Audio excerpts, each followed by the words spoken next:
நாகர்கோவில் செட்டிக்குளம் பகுதியிலே சிறப்பாக நடைபெற்றுக் கொண்டிருக்கக்கூடிய அகில பாரத இந்து மகா சபாவினுடைய பொதுக்கூட்டத்திலே இந்திய சுதந்திரத்தின் தந்தை மாவீரன் வீர சாவர்கருடைய 60வது ஆண்டு நினைவு தின விழாவை கொண்டாடக்கூடிய இந்த அருமையான வேளையிலே இந்த நிகழ்ச்சியை தலைமையேற்று வழிநடத்தி கொண்டிருக்கக்கூடிய அகில பாரத இந்து மகா சபாவுடைய நாகர்கோவில் மாநகரத்துடைய தலைவர் மரியாதைக்குரிய தம்பி SM ராஜேஷ் அவர்களே, கிழக்கு மாவட்டத்துடைய தலைவர் மரியாதைக்குரிய தம்பி ராஜன் அவர்களே, மேற்கு மாவட்டத்துடைய தலைவர் மரியாதைக்குரிய தம்பி மது அவர்களே, மற்றும் இந்த நிகழ்ச்சியை ஒருங்கிணைத்து வழிநடத்திய அத்தனை அகில பாரத இந்து மகா சபாவுடைய தொண்டர்களே, பொறுப்பாளர்களே, உங்கள் அனைவருக்கும் முதல் கண் என்னுடைய நன்றி கலந்த வழக்கத்தினை உறுத்தாக்கிக் கொண்டு இந்த நிகழ்ச்சியிலே பல்வேறு கருத்துக்களை அவரவருக்கு பிடித்த தெரிந்த அந்த வகையிலே உங்களுக்கெல்லாம் எடுத்து சொல்லி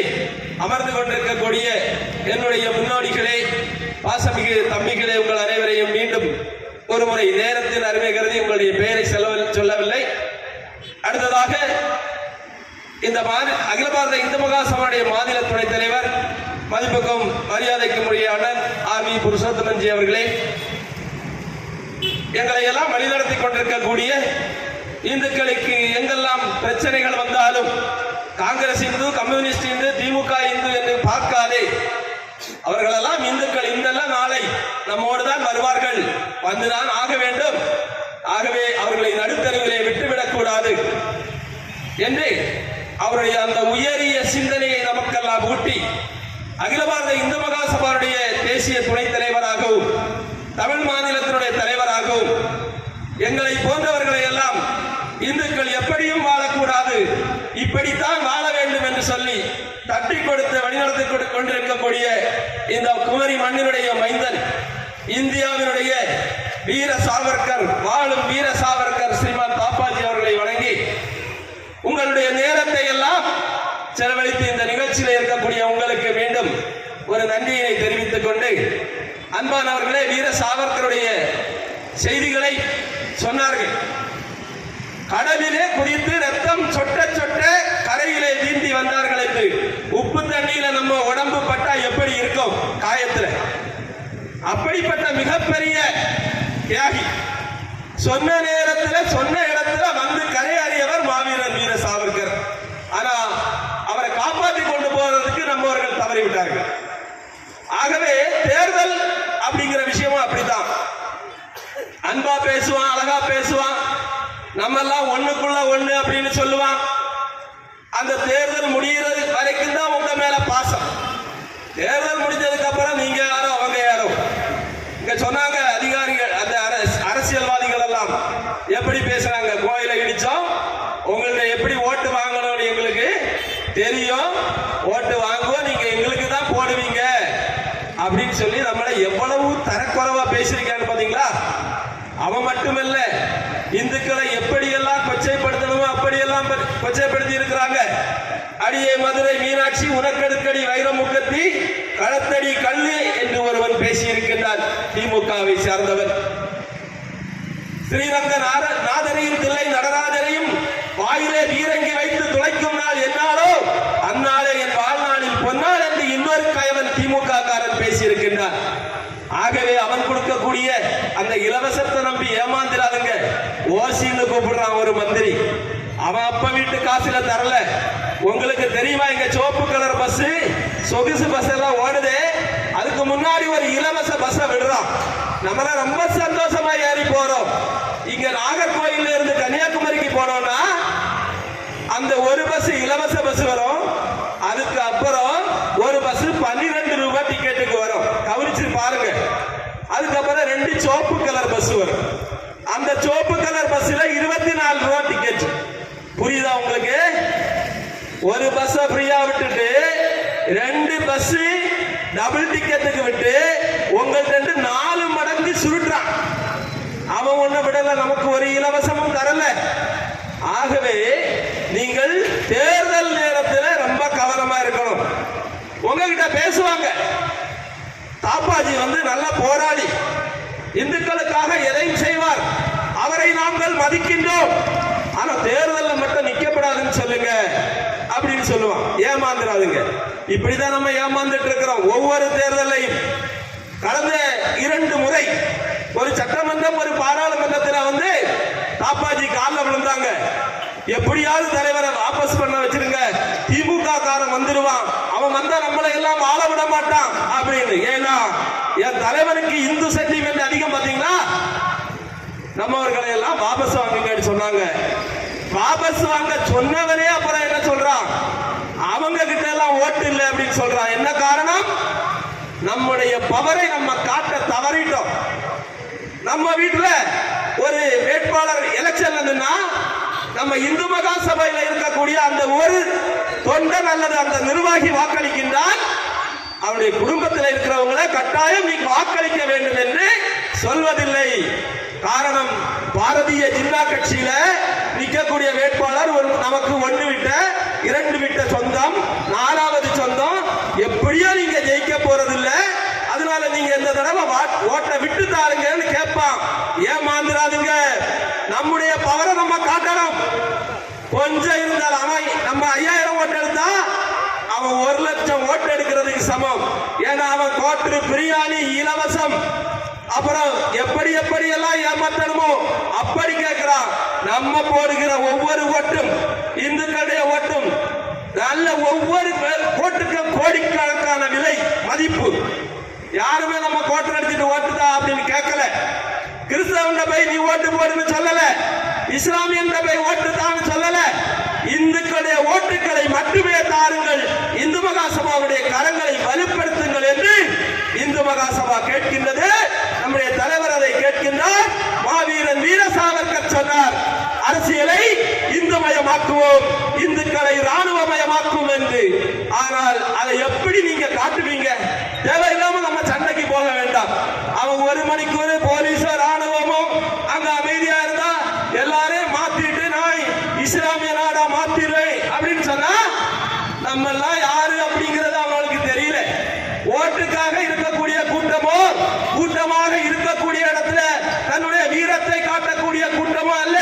மாவீரன் வீர சாவர்கர் சொல்லி இருக்கின்றார், வந்தால் உங்களோடு, வராவிட்டால் நாங்களாக, எதிர்த்தால் உங்கள் எதிர்ப்பை மீறி இந்து சாம்ராஜ்யத்தை நிறுவுவோம் என்று சொன்ன இந்து மகாசபாவுடைய தலைவர் மாவீரன் வீர சாவர்கரை நாம் தலைவராக ஏற்றுக்கொண்டிருக்கின்றோம். அந்த வீர சாவர்கர் மறைந்த பிறகு அவரே இங்கே கன்னியாகுமரி மாவட்டத்திலே ஸ்ரீமத் தாபாசு என்ற பெயரிலே வீர சாவர்கராக வந்து நம்மளை வழி நடத்தி கொண்டிருக்கின்றார். அவருடைய கீழே நீங்களும் நானும் செயல்பட்டுக் கொண்டிருக்கின்றோம் என்பதை நீங்கள் மறந்துவிடக் கூடாது. அவருடைய ஒவ்வொரு அசைவும் இந்து இந்து இந்து. எந்த பிரச்சனை வந்தாலும் அங்கே ஜாதி பார்க்காதே, மொழி பார்க்காதே, கட்சி பார்க்காதே, அவனுக்காக சென்று நில்லு என்று சொல்லுகின்ற நம்முடைய தலைவரை எந்த கட்சியில் இருக்கக்கூடிய இந்துவாக இருந்தாலும் நீங்கள் ஏற்றுக்கொள்ள வேண்டும் என்பது எங்களுடைய கோரிக்கை, வேண்டுகோள் அல்ல. ஏனென்றால் நீங்கள் எந்த கட்சியில வட்டம், சதுரம், பேரூர், மாவட்டம் இருந்தாலும் பிரச்சனைனா ஒழிச்சு எங்க அண்ணாச்சி வீட்டுக்கு தான் வாரீங்க. எங்க அண்ணாச்சி எங்களை மாதிரி ஆட்களை அனுப்பி விடுறாங்க. நீங்க பெரிய பொறுப்புல இருக்கலாம், நீங்க 50 பேர் ஸ்டேஷன்ல நிக்கலாம். இந்து மகா சபைக்காரன் வந்து காவல்துறை அதிகாரிகளிடம் உண்மையை சொன்னால் காவல்துறை உண்மையை ஏற்றுக்கொள்கின்றது. சில நேரத்தில் காவல்துறை வந்து நமக்கு எதிராக செயல்படுவாங்க. ஏன்னா மேலே இருந்து தகவல் சொல்லுவாங்க, இந்து மகா சபைக்காரனை மட்டும் நீங்க என்ன செய்யாதுங்க, பொதுக்கூட்டம் போட்டு விட்டுறாதுங்க, இவங்க இருக்கிறேன்னு வெளியே தெரியக்கூடாது, அவங்களை அப்படியே தூக்கி உள்ளாடி வச்சிடணும். விவேகானந்தருக்கு அவர் ஒரு பெரிய சாமி, இந்த உலகமே ஏற்றுக்கொண்டிருக்கு, இந்திய நாட்டுடைய அவருக்கு பிறந்த நாளுக்கு விடுமுறை கொடுத்திருக்கு, அவருக்கு படத்தை தெருவில் வைக்க முடியல, காவல்துறை வந்து வைக்காதேன்னு சொல்லுது. அவருடைய நினைவை போற்றுவதற்காக பொதுக்கூட்டத்திற்கு அனுமதி கேட்டா நேசமணி நகர்லயோ கோட்டார்லயோ அனுமதி கொடுக்கல. ஒரு தேசியத்தினுடைய தலைவர் அவருக்கு பேருக்கு இங்க விடுப்பு கொடுத்தா அதை கொண்டாடுறதுக்கு கூட நீங்க அனுமதி கொடுக்கல. இன்னைக்கு கூட தவறாக நினைக்காதீர்கள் சகோதரர்களே, காவல்துறை நண்பர்களே, பாட்டை சவுண்ட குறைங்கன்னு சொல்றீங்க. எவ்வளவு கஷ்டமா இருக்கு தெரியுமா? இந்த தடை செய்யப்பட்ட இயக்கம் விடுதலை போராளின்னு சொல்லக்கூடிய பிரபாகரனோட கூட்டம் தடை செய்யப்பட்ட தலைவர்கள் படத்தை வச்சு அங்கங்க கூட்டம் நடத்துறாங்களா? எங்கேயாவது தடுத்தீங்களா? நீங்க இந்துக்களுக்குள்ளேயும் கிறிஸ்தவனுக்குள்ளேயும் முஸ்லீமுக்குள்ளேயும் பிரச்சனை ஏற்படுத்துகிறாரே திருமாவளவனுக்கு கூட்டம், அவன் கூட்டம் நடத்துறானே, நீங்க எங்கேயாவது தடுத்திருக்கிறீங்களா? அப்ப மேல் இடத்துல உங்களுக்கு உத்தரவு வராதா?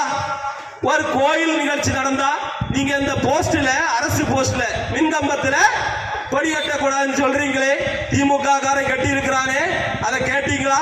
எத்தனை பதிவு வேணும்? நீங்க இதுக்கு வந்து கேளுங்க, எங்கள்கிட்ட நிறைய போட்டோஸ் வீடியோஸ் வச்சிருக்கிறோம். அவன் திமுக காரன் செய்தா நல்லது, ஏன்னா அவன் கிறிஸ்தவன். இந்து பண்டிகைக்கு வாழ்த்து சொல்ல மாட்டான், கிறிஸ்தவ பண்டிகைக்கு சொல்லுவான். துப்பல் கஞ்சி குடிச்ச போவான், ரம்ஜான் நோன்பு கஞ்சி குடிச்ச போவான். அவனுக்கு கட்டலாம், ஆனா எங்களுக்கு கட்டக்கூடாதா?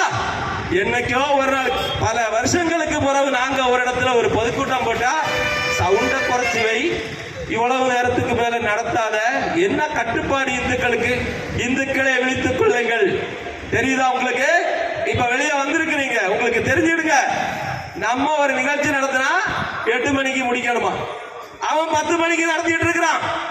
சர்ச்சில் 12 மணிக்கு அங்க குத்தாட்டம் போட்டு ஆடிட்டு இருக்கிறான். மசூதியில கும்புவடிய ஒலிபரிக்க வச்சுட்டு இந்த பஸ் எங்க போகுதுன்னு கேட்க கூட முடியாத அளவுக்கு சவுண்ட்ல வச்சிருக்கிறான். அதெல்லாம் கேட்க மாட்டாங்க. அப்போ இங்க கடையில இருக்கக்கூடிய யாருக்கும் காதெல்லாம் அடைஞ்சு போகுமா? கடைக்காரங்க சொன்னாங்கன்னு போலீஸ் சொல்லிச்சு, உண்மையா பொய்யான்னு எனக்கு தெரியாது. நீங்க சொன்னீங்களான்னு எங்களுக்கு தெரியாது. போலீஸ் தான் சொல்லிச்சு. கடைக்காரங்க சொல்றாங்க சவுண்ட குறைச்சிங்க. எவ்வளவு பெரிய அநியாயம் பாருங்க. இந்துக்களுக்கு விடுதலை கிடைச்சதா இல்லையா? நீங்க நினைச்சு பாருங்க. கிடைக்கல. அவன் வெள்ளக்கார விட்டுட்டு தான் போறாய். நம்ம இன்னைக்கு அடிமையாக இருக்கின்றோம், சுதந்திரமாக இல்லை. ஆகவே இந்துக்களை விழித்துக் கொள்ளுங்கள். தேர்தல் நேரத்தில் எங்கே ஓடி ஒளியாதுங்க. அன்பாட்டு கேட்டுக்கிறேன். அந்த நேரத்தில் ஆப்போசிட்ல நிக்கிறது யாரா இருந்தாலும் எதிர்த்து நில்லுங்க. நம்முடைய பகவான் கிருஷ்ண பரமாத்மா சொல்லி இருக்கின்றார், அர்ஜுனா முன்னாடி நிற்கிறது தாத்தா பீஸ்வராக இருக்கலாம், ஆசான் துரோணராக இருக்கலாம். பாஞ்சாலுடைய துயிலை உரியும் போது பார்த்து கொண்டிருந்த இவர்கள் எல்லாம் பேடிகள், உனக்கு எதிரிகள். உன்னுடைய குலவிளக்கை அவமானப்படுத்தியவரை நீ கொல்லவில்லை என்றால் நானே கொல்லுவேன் என்று பகவான் சொன்னார், நாங்கள் சொல்லல. அப்படிப்பட்ட இந்து சமுதாயத்தில் நம்ம இருக்கிறோம். ஆகவே தேர்தலில் எந்த கட்சியில நம்ம சித்தப்பன் என்ன, மாமன் என்ன, மச்சான் என்ன, தேர்தல் முடித்த பிறகு நம்ம எல்லாரும் என்ன செய்யலாம்? ஒன்னா நிக்கலாம். தேர்தலில் முழு நேரமா நம்முடைய மாவட்ட, ஒன்றிய, நகர, பஞ்சாயத்து கிளை பொறுப்பாளர்கள் வேலை செய்யணும். அதுதான் நீங்கள் தாப்பாஜிக்கு கொடுக்கக்கூடிய மரியாதை. எங்களுக்கு எல்லாம் மரியாதையே வேண்டாம். தாப்பாஜியுடைய ஒற்றை கட்டளைக்கு தேர்தல் நேரத்தில் 15 நாள் நீங்க இறங்கி வீடு வீடா சென்று இந்துக்களுக்கு வாழ்க்கை தாருங்கள். தாப்பாஜி எங்களை நிக்க சொல்லி இருக்கிறார். அவர் உங்களுக்காக இருக்கிறார். போற தேர்தல் பிரச்சாரத்தில் நம்முடைய தலைவர் ஒரு சின்ன ஆடியோ பார்த்திருப்பீங்க, பேஸ்புக்ல எல்லாம் வந்தது. நீங்கள் வாக்களித்தாலும் நான் உங்களுக்காக தான் இருப்பேன், வாக்களிக்காமல் இருந்தாலும் உங்களுக்காக தான் இருப்பேன், உங்களுக்கு எல்லா பிரச்சனையும் வருவேன்னு நம்முடைய தலைவர் சொன்னார். ஆனா நம்ம அதை பெருசா எடுத்து இதுதான் சாத்துன்னு சொல்லி ஒண்ணு இல்ல, நம்ம ஓட்டு போடாட்ட ஒண்ணும் இல்லை அப்படின்னு சொல்லி எஸ்கேப் ஆகிறதுக்கு பிளான் பண்றோம். ஆகவே இந்துக்களை உங்களுடைய பொன்னான வாக்குகளை எல்லாம், விலை மதிக்க முடியாத வாக்குகளை எல்லாம், கோட்டுக்கும் பிரியாணிக்கும் ஜாதிக்கும் மொழிக்கும் நம்முடைய அப்பனுக்கும் சித்தப்பனுக்கும் மாற்று கட்சியில் இருக்கிறவங்க சொல்றேன், அந்த மாற்று கட்சிக்காருடைய சென்டிமெண்ட்ல போய் விழாம அத்தனை பேரும் இந்து மகாசபா வேட்பாளர்களுக்கு, தாப்பாஜி அறிமுகப்படுத்திய வேட்பாளர்களுக்கு உங்களுடைய பொன்னான வாக்குகளை தர வேண்டும் என்று கேட்டு இந்த வீர சாவர்கருடைய நினைவு தின பொதுக்கூட்டத்தில் கலந்து கொண்ட உங்கள் அத்தனை பேருக்கும் நன்றி கூறி விடைபெறுகிறேன். வாழ்க பாரதம், வந்தே மாதரம், ஜெய் ஹிந்த் ராஷ்டிரா.